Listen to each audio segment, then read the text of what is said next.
So, having lived in Kentucky most of my life, I occasionally feel the need to look back at the goings on there. Um, and my friend, uh, shout out to Will, he alerted me to a news story, which at first it doesn't seem like it really matters at all, but then I'll try to explain to you why I think it does, in fact, matter. Um, Kentucky's Pornhub ban, a digital crossroads of privacy, protection, and personal freedom. This is from Cyber News. Starting July 10th, 2024, this scenario will become a reality for residents of Kentucky due to a new law requiring government issued IDs for age verification to access porn online. As Pornhub prepares to exit yet another U.S. state, these latest developments have sparked a heated debate about privacy, protecting children online, and the role of government in regulating internet access.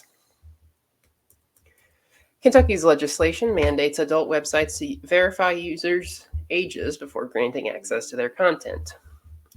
This measure hopes to help concerns by lawmakers who have called pornography a public health crisis when it comes to minors being exposed to adult material. However, alarm bells rang when it emerged that users must upload an official identification document, like a driver's license, to prove their age. A data breach of these access requests could eclipse the infamous Ashley Madison leak nearly a decade ago. Critics also argue that requiring users to submit sensitive personal information to multiple websites normalizes the disclosure of personally identifiable information, PII, across the internet, increasing the risk of identity theft and data breaches. These concerns are not unfounded.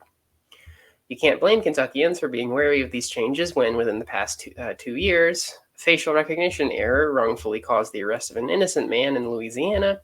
The Hive ransomware group hacked into a Louisiana hospital, affecting 270,000 patients, and another cyber attack exposed personal information belonging to every driver's license in that state.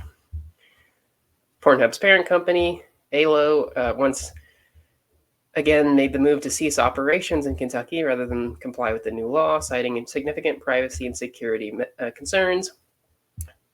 This decision mirrors ALO's actions in other states with similar laws, including Arkansas, Mississippi, North Carolina, Montana, Utah, and Virginia.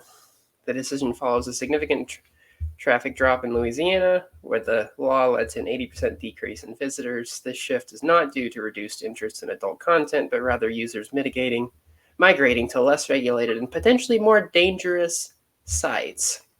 The move could have far-reaching economic ramifications, since it will skim professional adult content providers' profitability and viability while driving traffic towards the internet's darker corners.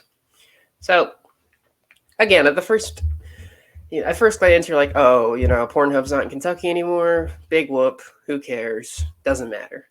But I think it does matter because, well, for one thing, I totally agree with ALO, if that's how you pronounce it. I totally agree with the Pornhub's parent company to require adults to upload like driver's license or some form of government identification, social security card, birth certificate, I don't know.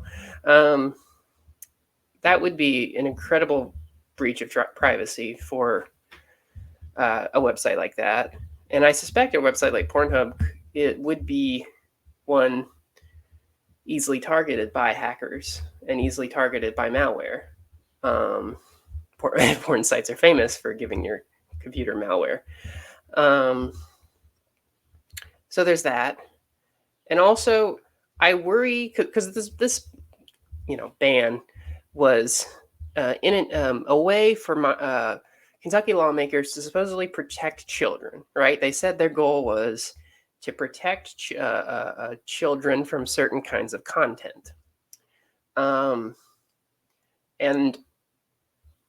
my friend and I were talking about this. It could very well be that kind of content that they want to keep children from, it's not just porn. It could easily be things like media regarding trans issues, or media regarding, the seedier aspects of American history. Like there's a lot of information that many politicians don't want you to know, for whatever ideological or reason, and they could easily try to justify that as, oh, we got to protect the children. The social contagion of trans people. We got to protect the children from that. We got to protect the children from these, woke liberal cucks who are trying to undermine America in history class. Like, let's teach that slavery actually taught you life skills, right? Don't teach the bad stuff about slavery, right?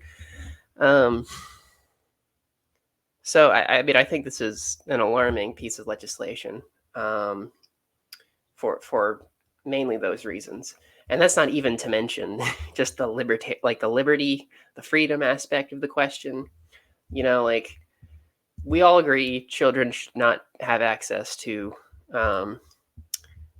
sexual content, and parents should try to prevent that, and schools should try to prevent that, and whatnot. But we also live in a very sexualized culture where it's very hard to get away from sexual content. So, I mean, if people really cared about sexual content, then they would just try to completely reshape our culture. But these people don't care about porn. They don't care about children, the lives of minors. This is the descent into I can't pronounce it. Christian fascism. This is the descent into Christian fascism. They're banning anything that goes against their very narrow worldview, and they're trying to take away your privacy, thereby perpetuating the surveillance state that whistleblowers like Julian Assange and Edward Snowden have tried to warn us against. So all in all, terrible piece of legislation.